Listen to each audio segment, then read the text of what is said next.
Silence. Silence there. Did you see your buddies build the country? Yes.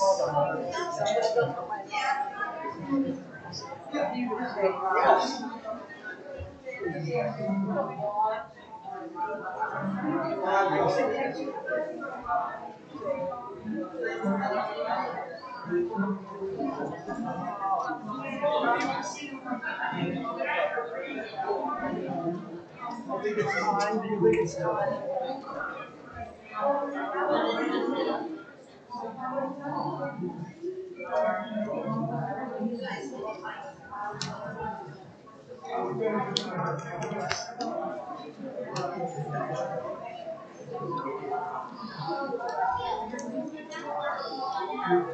Let's begin.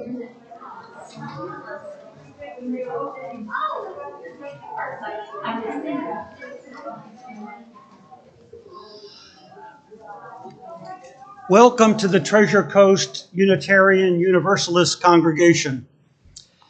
This is a day to hold on to and hold up the lives of Enid and Vince. Enid and Vince Johnson, who loved us indelibly. Especially today, we welcome their beloved family, sons Eric and Dareth, Paul and Joyce, Daniel and Stephanie, daughter Kathy in the UK. Kathy, God save the Queen. Grands and great-grands who are present with us today. It is a joy to welcome my colleagues, the Reverend Carol York and the Reverend Dr. Paul Johnson. I'm grateful to our musicians, Jackie Robbins, who helped plan the whole day, Bruce Ruby, our former music director who traveled here from Rhode Island, and to Natalia and Patrick. Natalia is part of the extended Johnson family. If you have a joy or sorrow to share in that part of our service, the ushers will give you paper and pen. I will be reading your joy or sorrow today. Just let them know you want to write something to be shared. Because of the reverential nature of this service and all the phenomenal music gifts to be shared, please, please hold all applause until once at the end, please. Also, because of the nature of the service, I'm going to hope you know what to do with your phones. You know, don't you? I'll close by reminding you tomorrow would have been Vince's 98th birthday. Is that right? 98th? And you know how he would have responded to our greeting. You know I married an older woman. We are so glad he did.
Thank you so much, Jackie Robbins and Bruce Ruby, for those beautiful preludes. Good morning, and thank you for joining us at the Treasure Coast Unitarian Universal Congregation in Stuart, Florida. This is a special service in honor of Vince and Enid Johnson. They were very active, longtime members. Today is October 31st, 2021. My name is Ronnie Dembowski, and I am your worship associate for today. We are a welcoming congregation. We welcome people of all genders, identities, races, ages, and backgrounds. It is wonderful to see all our vaccinated members and guests in the sanctuary today. We are also on YouTube. To be put on our mailing list or to find out more about us, go to our website at tcuuc.org. Announcements will be included on our Friday online newsletter. I'd like to give a big thank you to people who have helped us with this service today. For the music, Jackie and Bruce, our greeters and our ushers, our host, Karina Poloni, and our tech whiz, Chris McGann, and of course, the Johnson family. Now we'll have the lighting of our chalice, and we're going to have the wonderful help of Max and Owen Johnson, great-grandsons. If you'd like to come up, fellas. You can get back to work. Probably can do it better than me. Great. Thank you very much. As we light this chalice, we remember friends and loved ones near and far, and we give thanks. As the fire burns brightly, we open our minds and hearts to new ways of being, and we feel alive. As the room glows with warmth and kindness, we extend our circle, even widen, to welcome those who want to come in, and we know love. My opening words are from the hymnal 721, They Are Still With Us, written by Kathleen McTagus. In the struggles we choose for ourselves, in the way we move forward in our lives and bring our words forward to us, it is right to remember the names of those who gave us strength in their this choice of living. It is right to name the power of hard lives well lived. We share a history with those lives. We belong to the same motion. They too are strengthened by what has gone before. They too were drawn by the vision of what might come to be.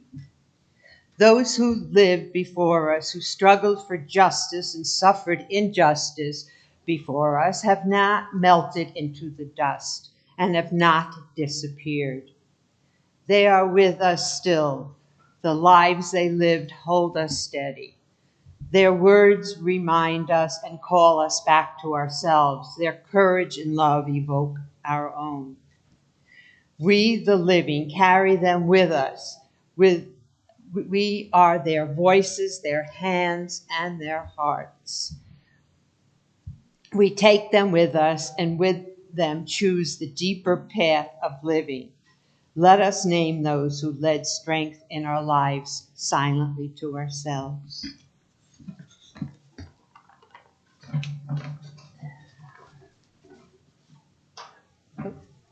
Well, I already lost a page.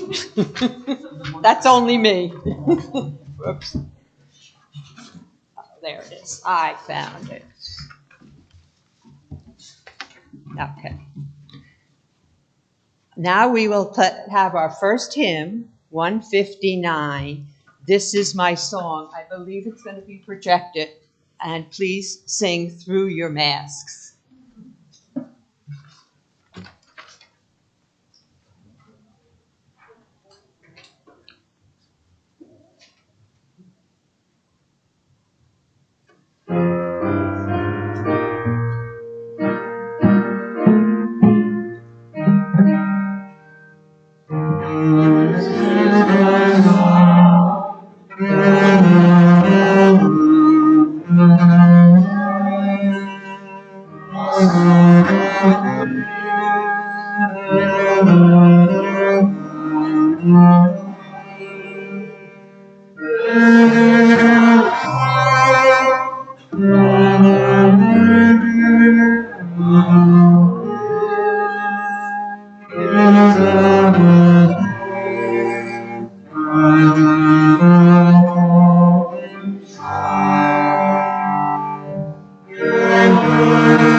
The readings that Enid selected for this are from the back of the hymnal. The first is a rendering of the well-known prayer of Francis of Assisi, and the second is a rendering of Psalm 23 by a synagogue in Massachusetts. I think we will read them all together from the wall. Where hate rules, let us bring love. Where sorrow, joy. Let us strive more to comfort others than to be comforted, to understand others than to be understood, to love others more than to be loved. For it is in giving that we receive, and in pardoning that we are pardoned.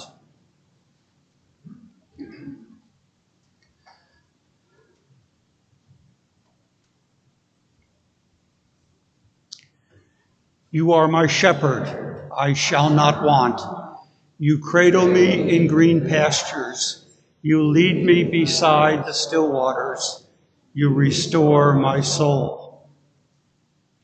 You guide me in the paths of righteousness, for you are righteous. Though I walk through the valley of the shadow of death, I fear no evil, for you are with me. Your rod and your staff comfort me. You spread a table before me in the presence of my enemies. You soothe my head with oil. My cup runs over. Surely goodness and mercy will follow me all the days of my life, and I will dwell in your house forever.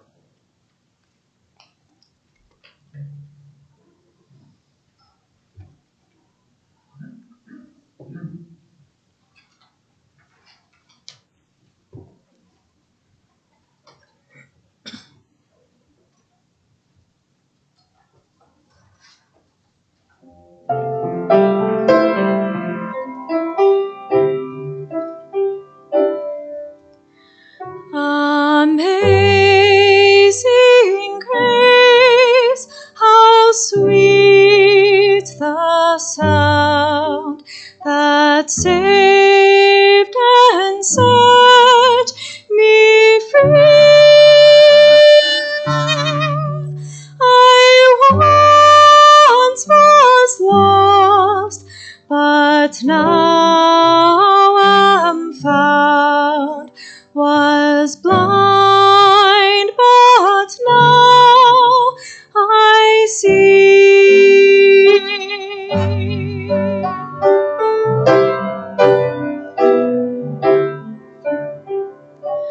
'Twas grace that taught my heart to fear, and grace my fears relieved.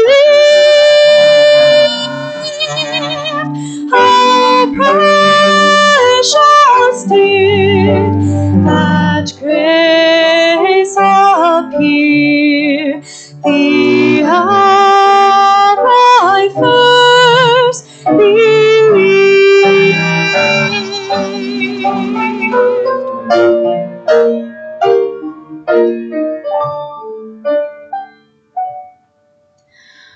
Through many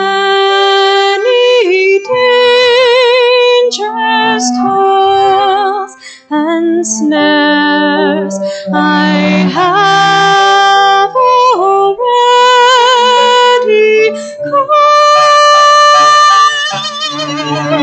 'Tis grace has brought me safe thus far, and grace will lead me home,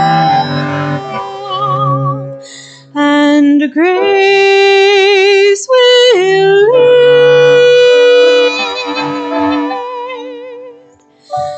me home.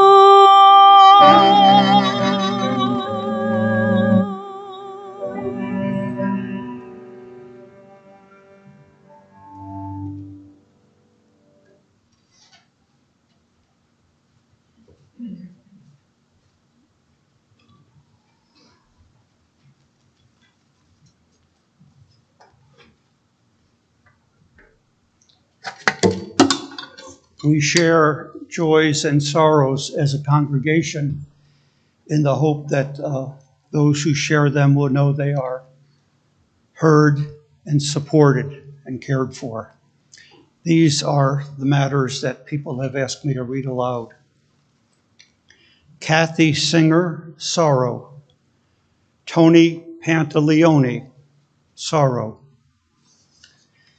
And this is from Gail Devers, Gail's daughter, Ellie, Ellie starts by quoting from Enid today in the Times.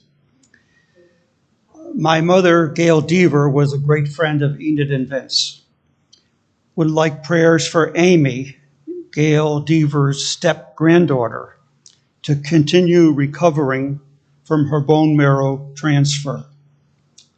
We certainly hope so. And we always move one more for people who have matters on their heart, mind that they don't say out loud. These are remembered also.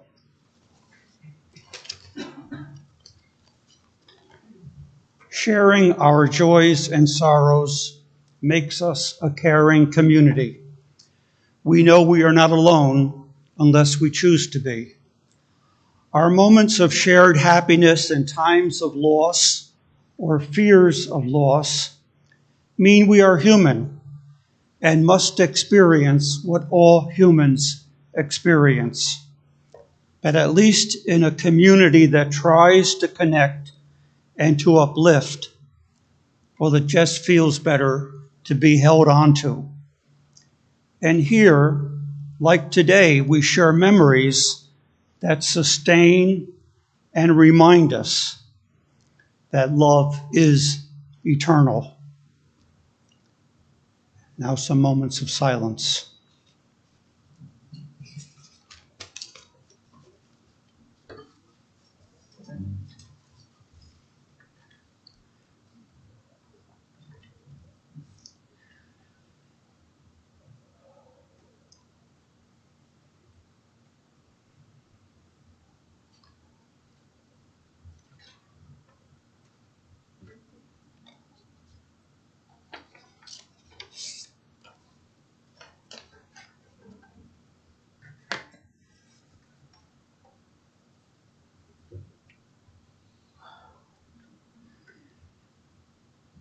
And now our hymn, Spirit of Life, 123.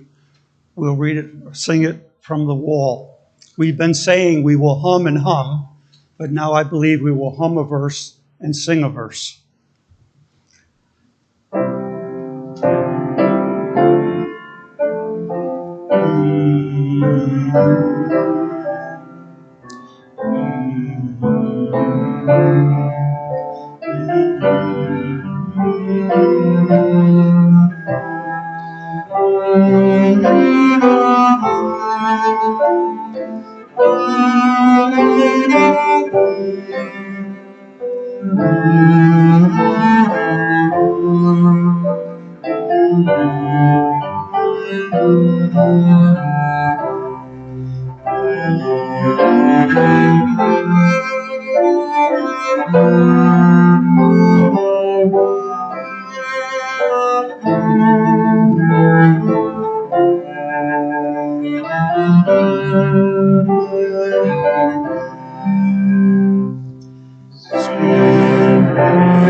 We hope our church is an experience in generosity for all who come here. And now we invite and need yours.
as you find your way through this life you make.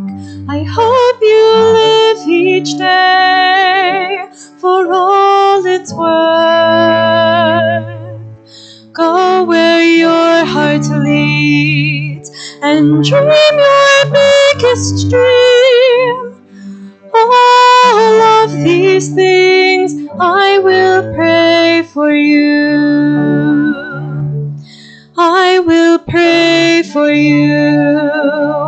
I will pray for you through every darkness, through every light. This road ahead of you, I cannot carry you, but I can promise I will pray for you. If a love so true breaks your heart in two, and it hurts so much that you can't forgive, and even the smallest step feels like miles away, but you'll get there one day. I will pray for you. I will pray for you. I will pray for you through every darkness, through every light. This road ahead of you, I cannot carry you, but I can promise I will pray for you. So if you ever start to wonder if you're in this world alone, I'll be there to help you. If you lose your way, if you lose your faith, when your time is through, my final wish for you is to count your blessings, not your regrets, with peace inside your soul and all that heaven holds. I hope you'll always know I will pray for you.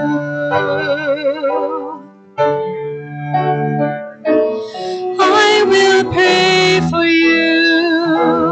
I will pray for you through every darkness, through every light.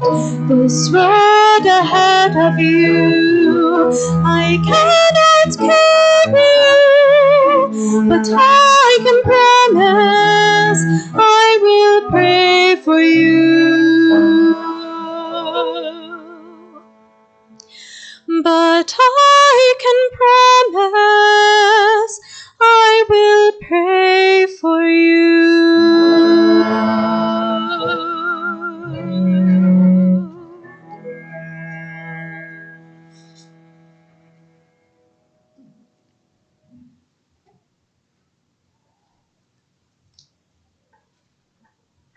I think Paul Johnson is the designated spokesperson for the family. Where is Paul Johnson? Here he is.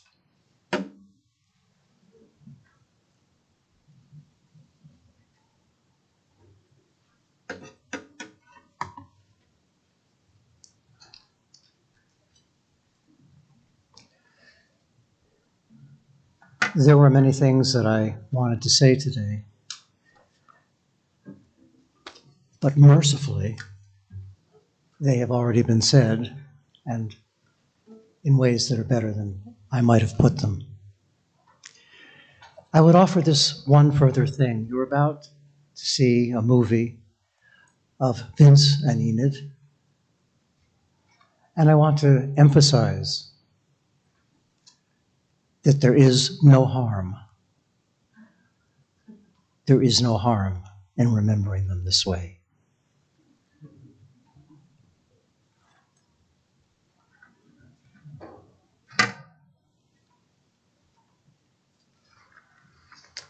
Are there any other family members that wanted to speak from here? There's a family friend, Peter, who will tell us who he is. Where is Peter? Come on up.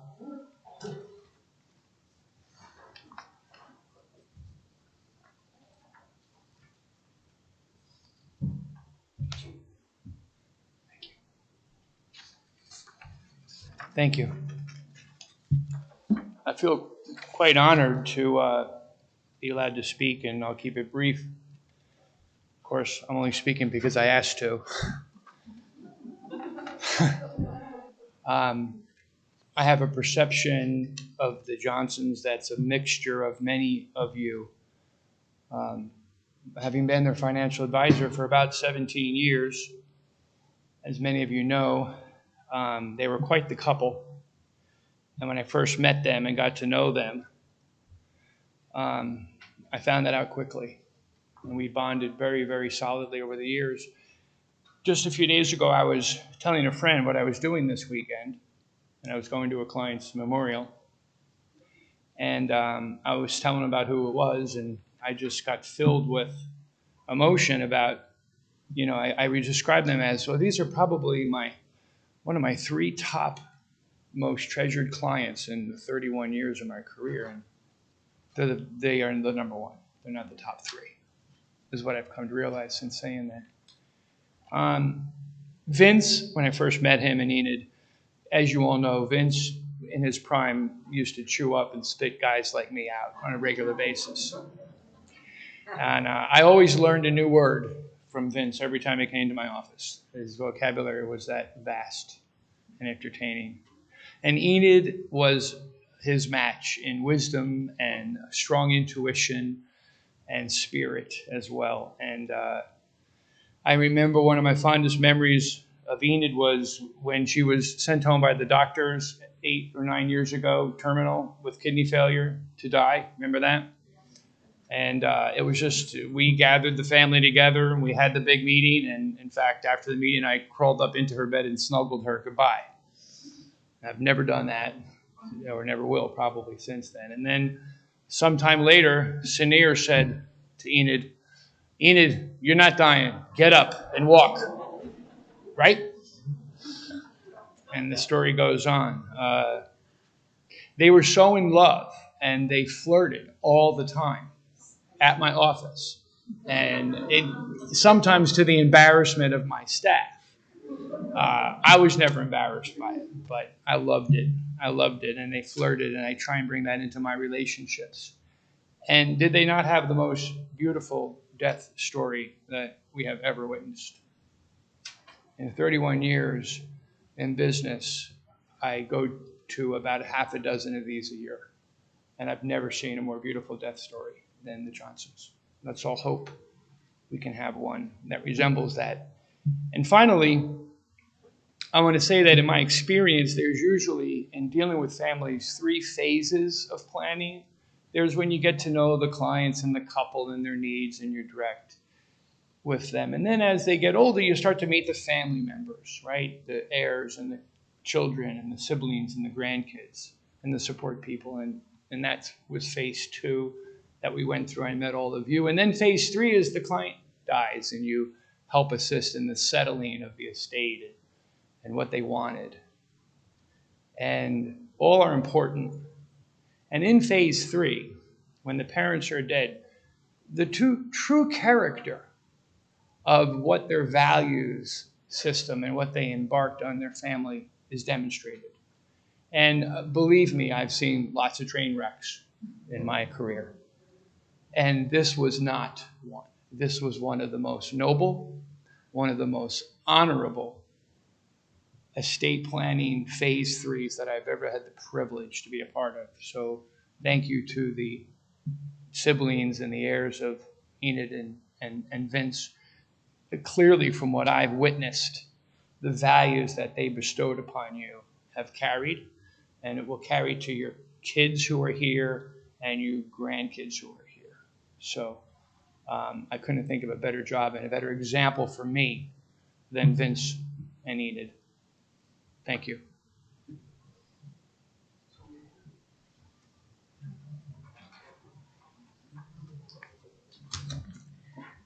As you can see from your program, I'm speaking for the congregation. I just want the congregation to know I didn't pick to do this, that it was bestowed upon me and I didn't have a choice. So I hope you'll all forgive me if I've left out something important that you might have wanted to say. I was thinking of love as we celebrate the life of Enid and Vince Johnson, the deep love that they had for each other, for their family, and for their love for, whoops, I already goofed it up, but Bob says that's okay if I goof things up. It makes him sound better. So I'll try again here. The love for their family and the love they shared with so many of us. I think of the love and admiration I had for them. Only a few people come around in your life that really make an impact on the people who cross your path. Enid and Vince were that for me and many, many others. They really cared about their faith, congregation, and our 8 principles. They were a great example. I'm really having trouble. They were a great example of living these principles. It is a rare combination to have a great mind, caring heart, a great love for community, for the world at large, for all people, and last but not least, for their large family. They added so much to the lives of so many. Enid and Vince extended themselves to all the people they met. They were a living example for all of us. They had empathy, compassion, responsibility, respect, love, dignity, and acceptance, for just to name a few of their qualities. I met them the first day I came to service at TUCCU, and they held me close from then on.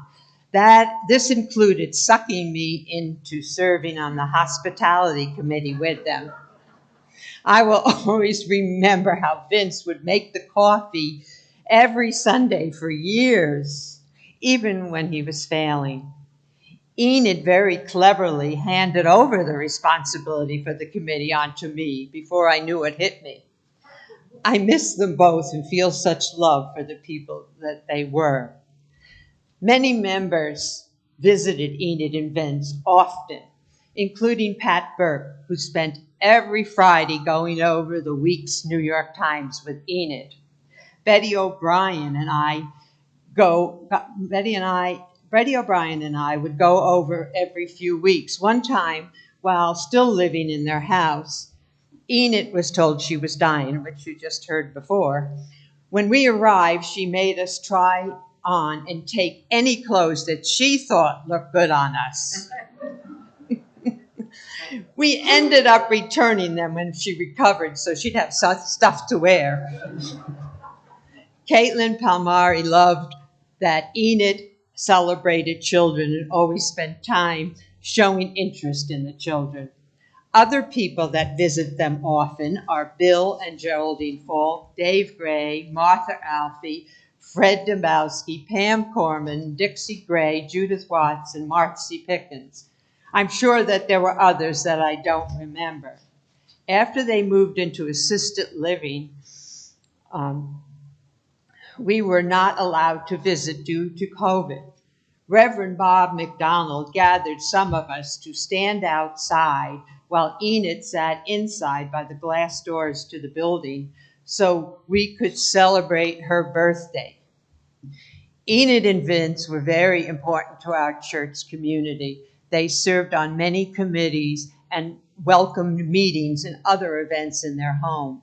They even took people in during hurricanes, and they stayed until they had electricity again.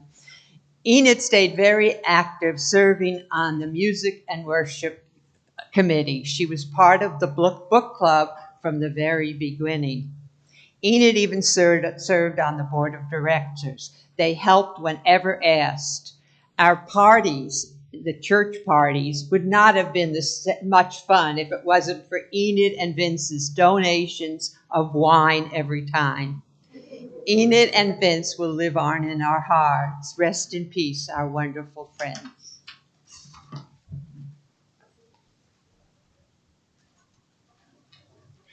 This next video was a collaboration of son Paul Johnson and our Karina. It probably will be the highlight you take home with you. And if any of you want a copy of this, let me know and I'll get it to you. But this is a treasure that we're going to share right now, I hope.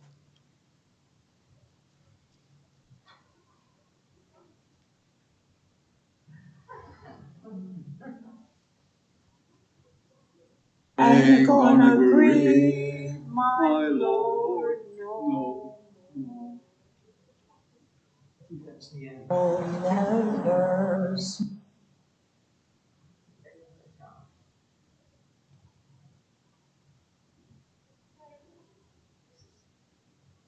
I'll never. That's not it. You're very close to it, Enid. Until you smile at me. No, I don't like that. No? Because I don't know it. Start. Tell me once the ivy twines. Tell me what. Oh, no, you lost it. Tell me why the sky is so blue, and I will tell you just why I love you. I could do the harmony. Well, somebody needs to. Well, the harmony is tell me why. You know, it's all the way up. Anyway, what else do you want? Very painful. If you drop me, I'll fall. All right. I do when you are far away, and I am blue. What'll I do? That's so funky. It's astonishing how well you sing, considering your age. I hope you caught that one. Okay, now.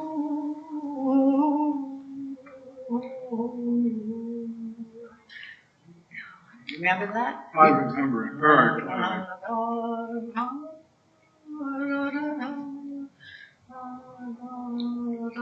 And then it goes up. You can hit it. Yeah, she sang High Notes Boogie. And I was all by myself. No, you had Paul already, but No, I didn't.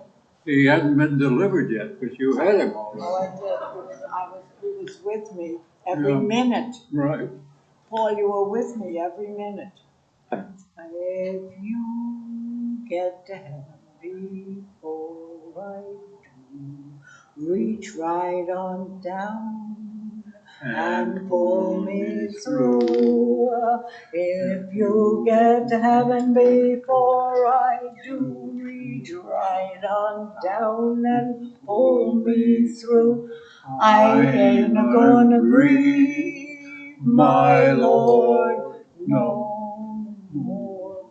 Oh, you can't get to heaven on a woman's knee. The Lord's right there, and He's sure to see. And be sure to see. Oh, you can't get to heaven on a woman's knee. The Lord's right there, and He's sure to see. I ain't gonna grieve, my Lord, right there, no more, no more. I ain't gonna grieve my Lord no more. I ain't gonna grieve my Lord no more. I ain't gonna grieve my Lord no more. Okay, now what's the next? I think we've blown it.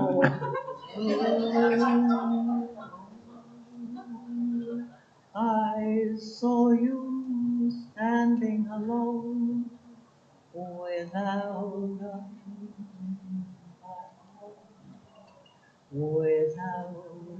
song. And then there suddenly appeared before me. What we're gonna have to do, You know Enid, what? I forgot have the him come words. back in 6 months. And I memorized the words. Right, in the Okay. meantime, you'll practice.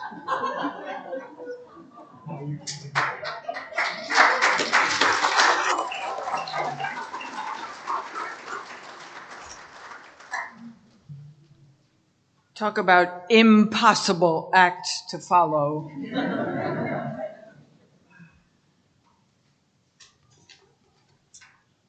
For those of you who don't know me, I am the Reverend Carol York, and I served this congregation back in the mid-2000s. If there is a simple yet complex way to describe Unitarian Universalist theology, I would say that it is a lifelong effort, along with the work it takes to become the best human being that you can be, right here, right now.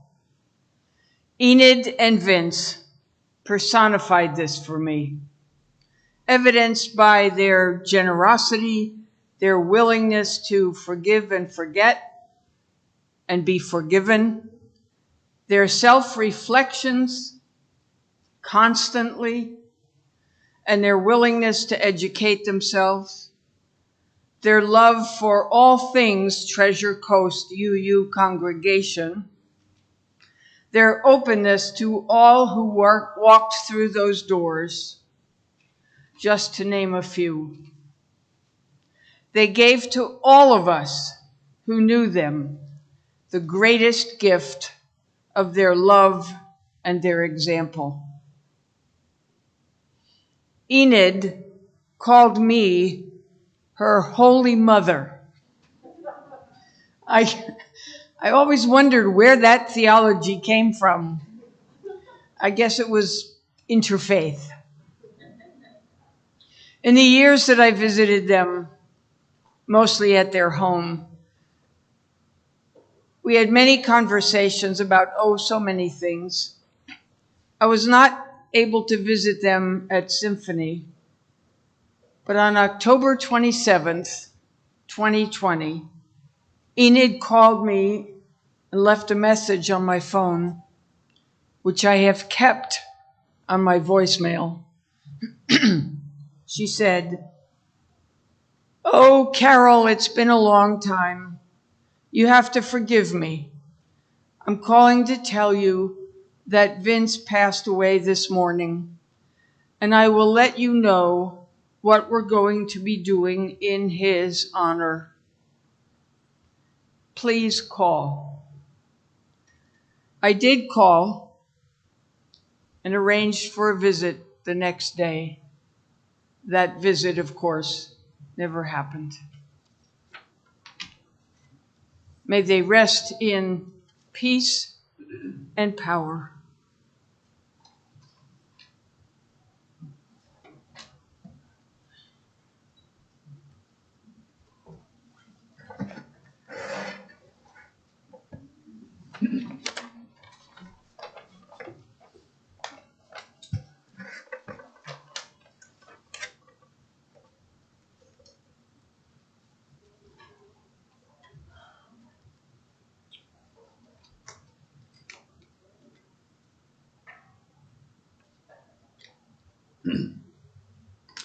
I want to thank the family for the invitation to speak today. It means a good deal to me.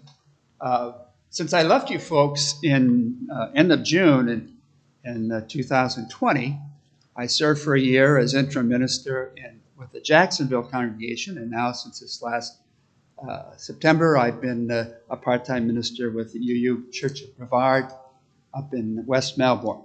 But Carol and I still reside in the Stewart area. As I look back upon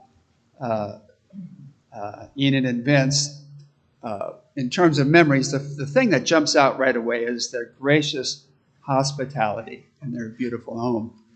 And I was there many, many times for pastoral visits, for committee meetings, and when I was offering Building Your Own Theology, which was 8 or 9 sessions, she said, Paul, why don't you do that here in our home, and I'll have a wonderful refreshments for you each time.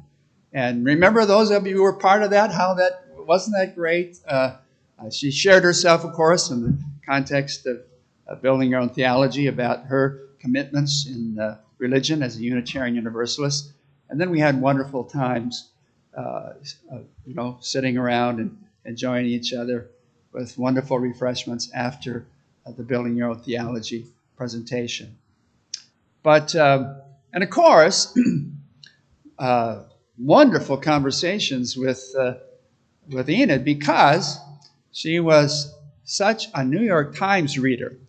Anytime I would go, she would have something from that day's New York Times. And finally I said, boy, I better kind of look at my Times before I go to visit today, so I'll have something to share with her. But she also was a regular reader of the Times Literary Supplement from the UK, and which, of course, is heavy-duty stuff in the field of literature and thinking. I just looked at their website today, and their lead story is Postmodernism is Dead.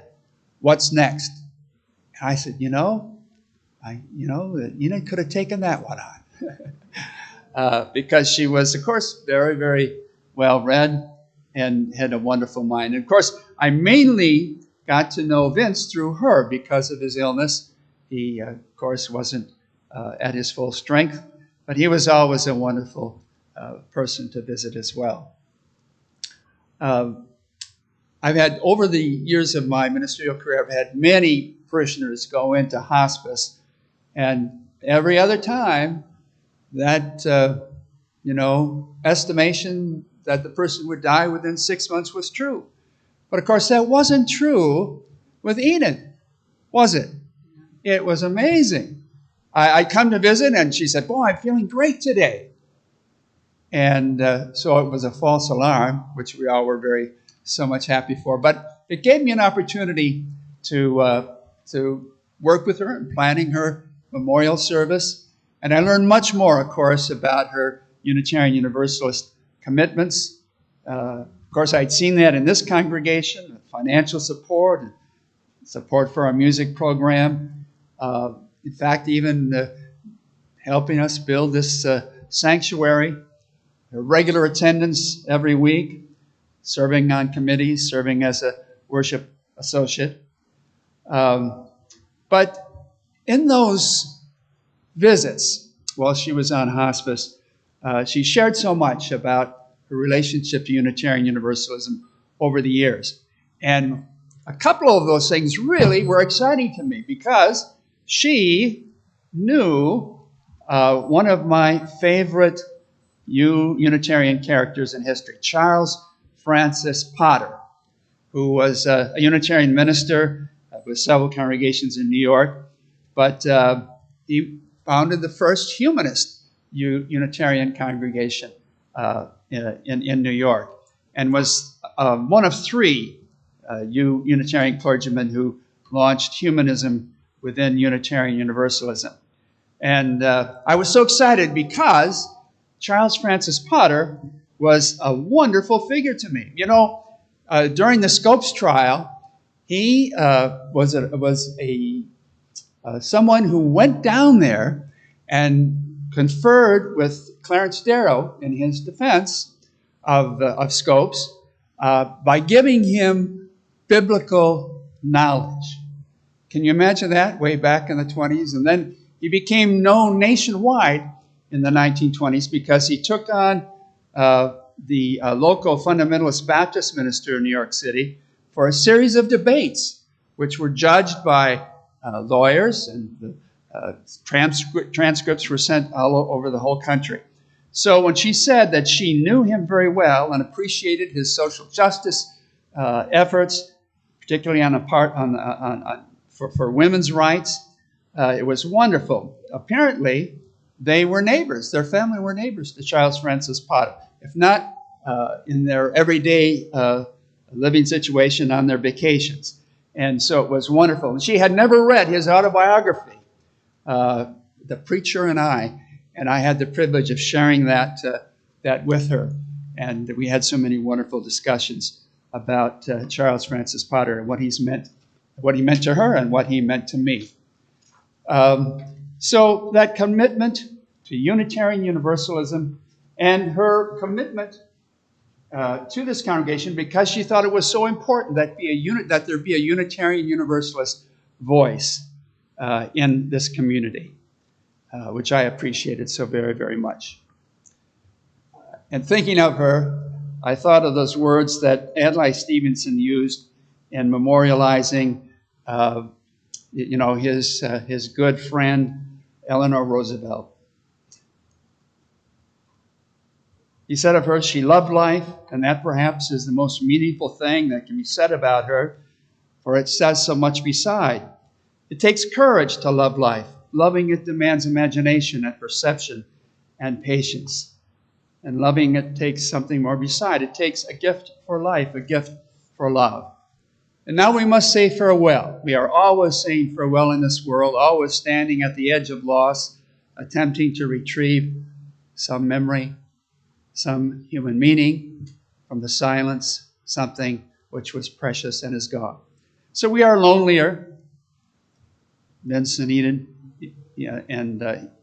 are gone from our life, but they were like the certainty of refuge. And they've gone from the world. But there was that certainty of love and honor, which we remember today and we're blessed by, and certainly will continue to be blessed by in days to come. So may it be.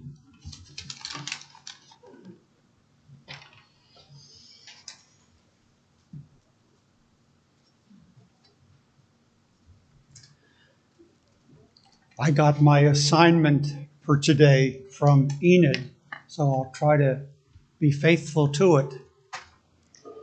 I think it was late July 2018.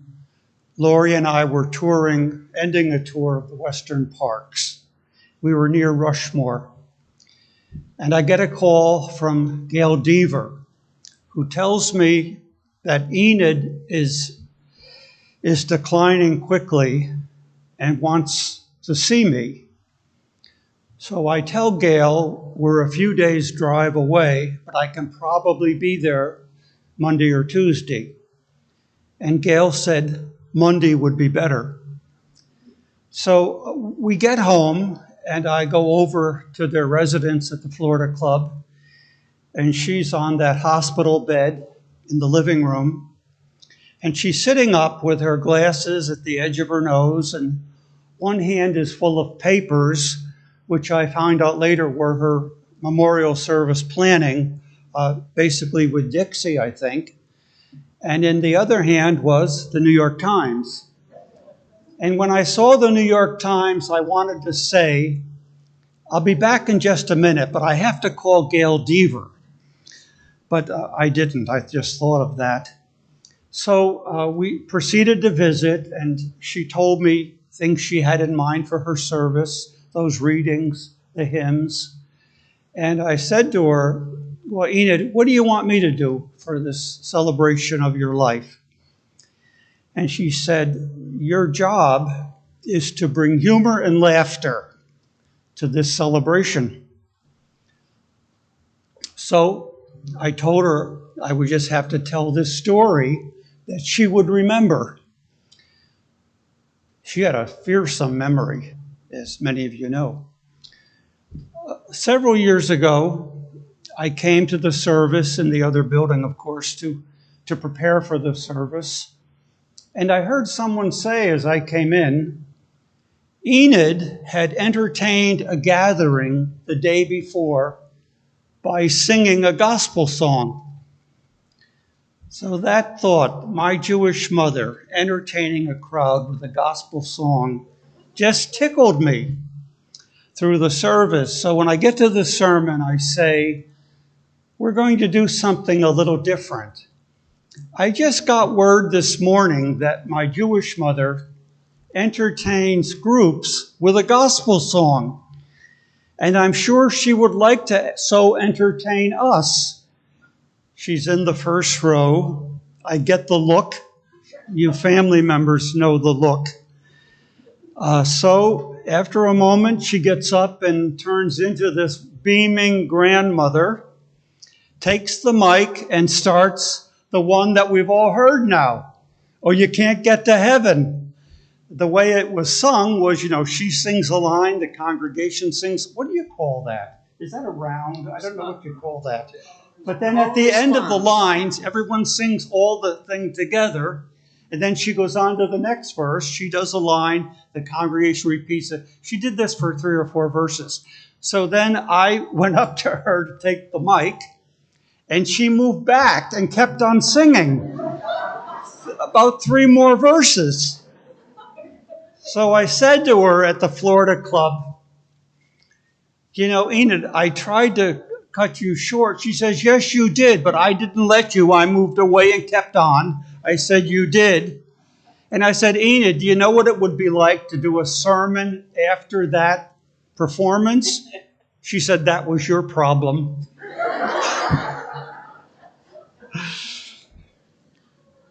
When I saw her the evening before she died, she greeted me with, you taught me so much. And I said, you taught me more. And she said, no, you taught me more. So that was a nice exchange to end on. And I want to end on a couple of things that she taught me and something I was hoping she would teach me, but we didn't get to do that. A number of years ago, she called me and told me I had to read the book East West Street by Philippe Sand.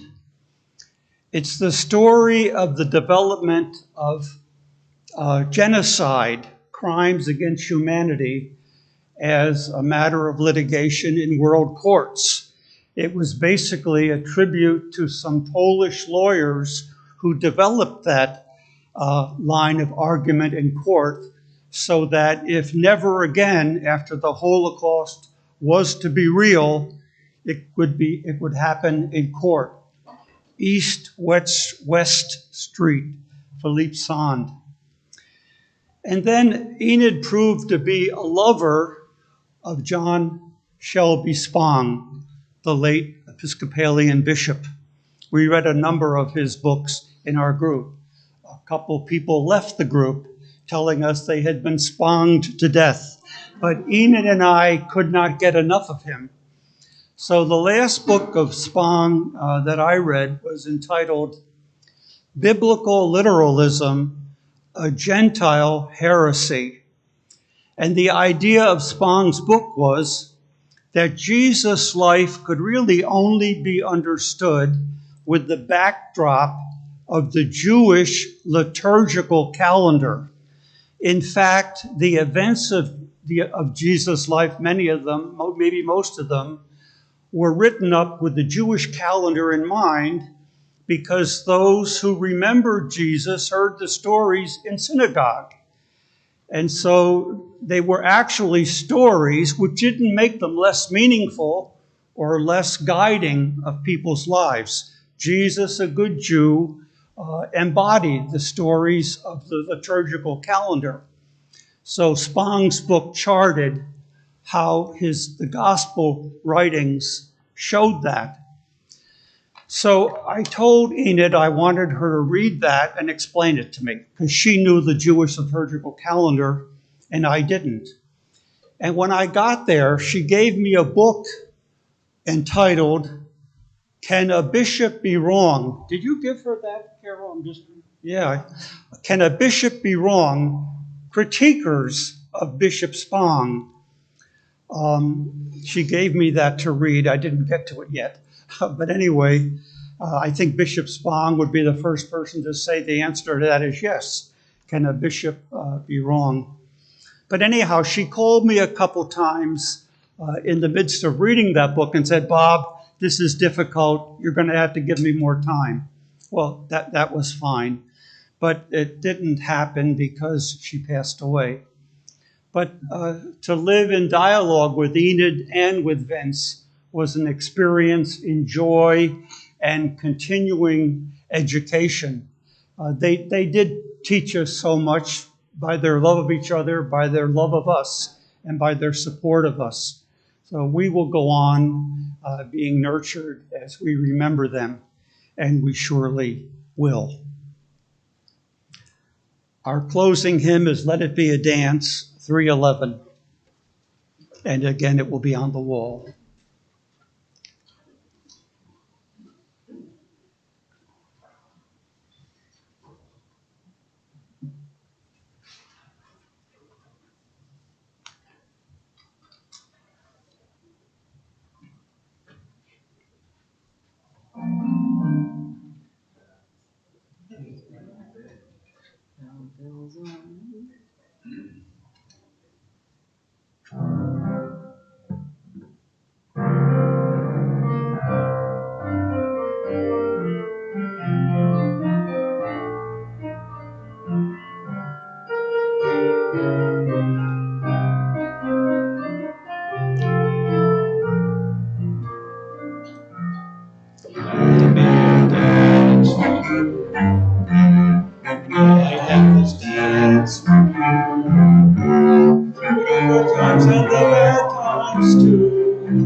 You know, I thought for the closing words, I could do something better than talk.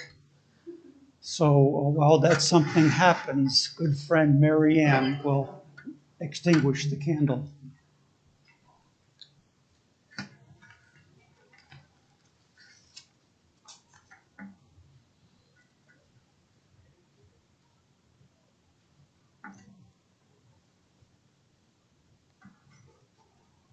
I'm supposed to play the video, right? Yes, short video, please.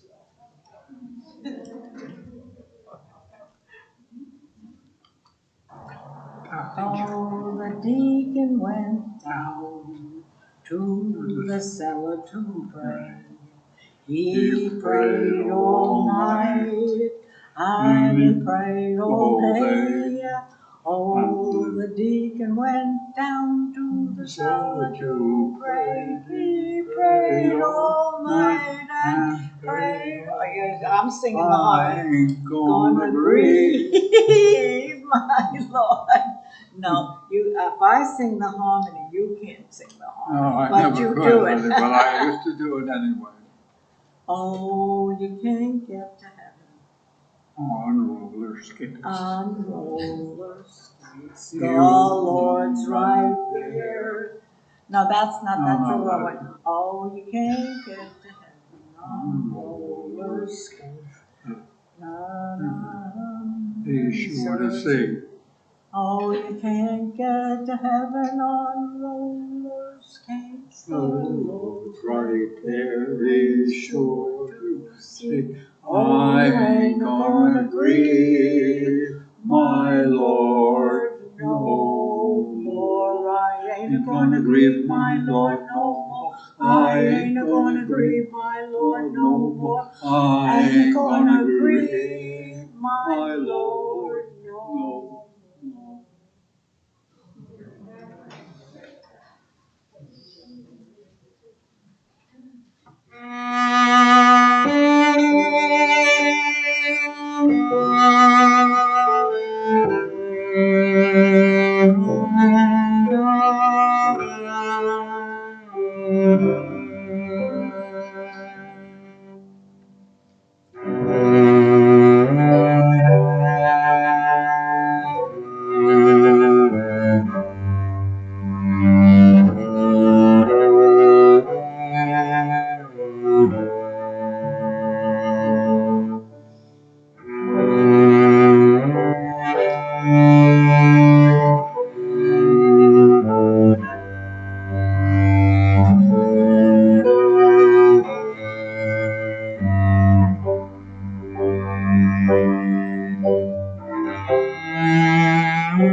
That was a request by Enid, and so is this.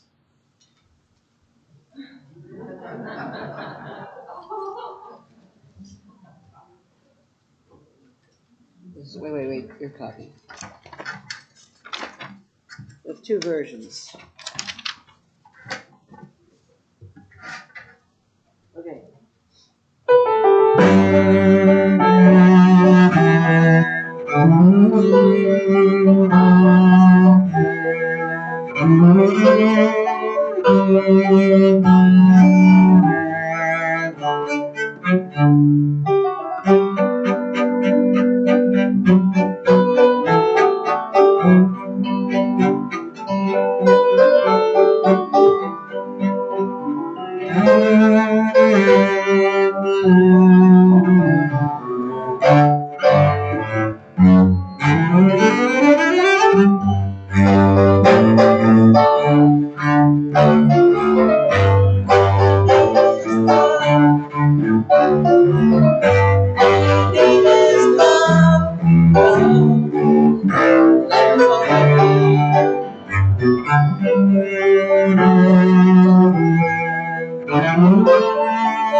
Time for fellowship and refreshment in the back, wherever you want to gather.